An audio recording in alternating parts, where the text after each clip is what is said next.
Next, let's find the equations for an inverse. So for a one-to-one function, so first we have to make sure we have a one-to-one function.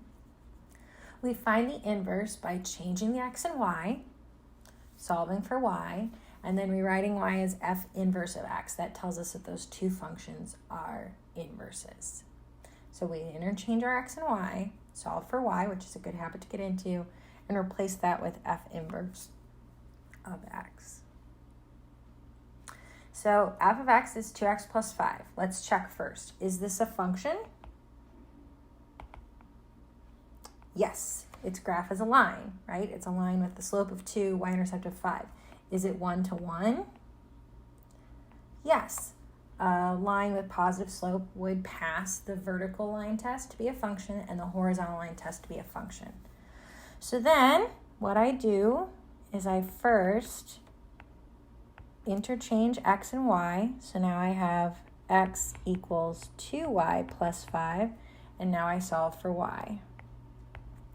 We subtract 5 from both sides. X minus 5 is 2y. I divide both sides by 2. I have 1/2 x minus 5 halves equals y. Last step, replace y with f inverse of x. That way I know that these two functions are inverses, right? They have that relationship in that way. So I've got 1/2 x minus 5 halves is my inverse function. And if you wanted to check your work, you could always check your work by doing the function composition both ways.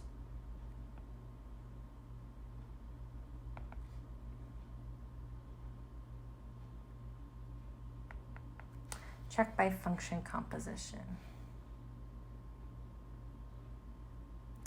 Next, y equals x squared plus 2. So the graph of this is a parabola. Is this a function? Yes. It passes the vertical line test. My question is it 1-to-1? Well, no, it doesn't pass the horizontal line test. This is not 1-to-1. So no inverse exists. No inverse exists.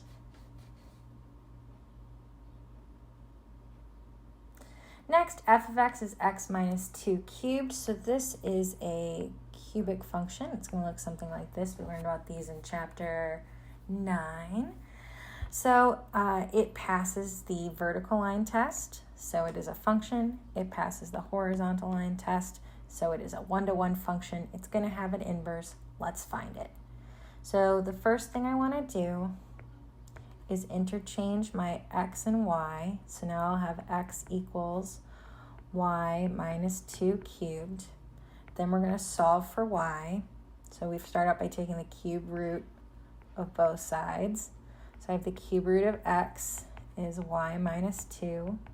I add 2 to both sides. I get the cube root of x plus 2 is y. And last, I rewrite this as f inverse of x is the cube root of x plus 2. These two functions are inverses.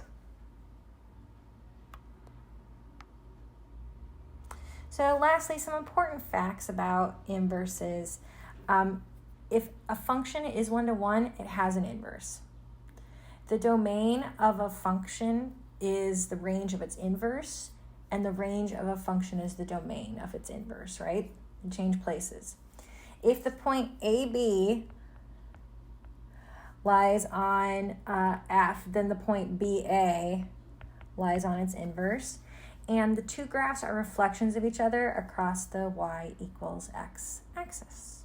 That's always going to be the case.